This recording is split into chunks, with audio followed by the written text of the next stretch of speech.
Sam Blackburn is a graduate assistant to Professor Stephen Hawking, and it's his job to maintain and design the software that allows the renowned physics professor to write, speak, and travel.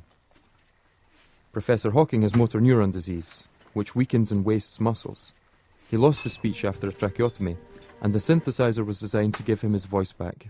I don't have much positive to say about motor neuron disease, but it taught me not to pity myself and to get on with what I still could do. So this is the only copy we have, apart from the one on the wheelchair, of Stephen's voice.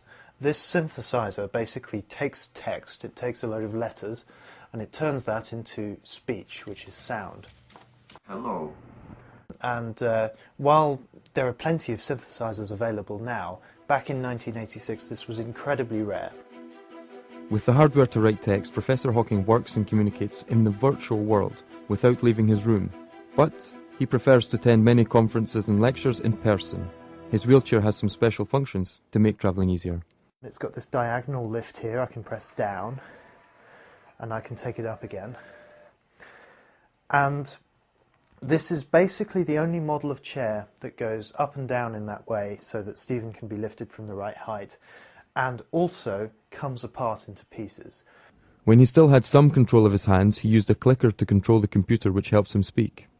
There came a point, something like 5 years ago, when he was no longer able to press a hand switch sufficiently easily, but he still had a very expressive face, and so it was decided that he should move on to an infrared sensor, which actually detects where his cheek muscle is moving. The problem is that it's so heavy that it actually pulled his glasses down his face. So I designed a much better system, which is basically smaller and lighter. But the most advanced technology is sometimes made from the simplest of components. And what I've done is I've literally superglued the LED and photodiode onto a paper clip, which has then been soldered at the other end to his glasses.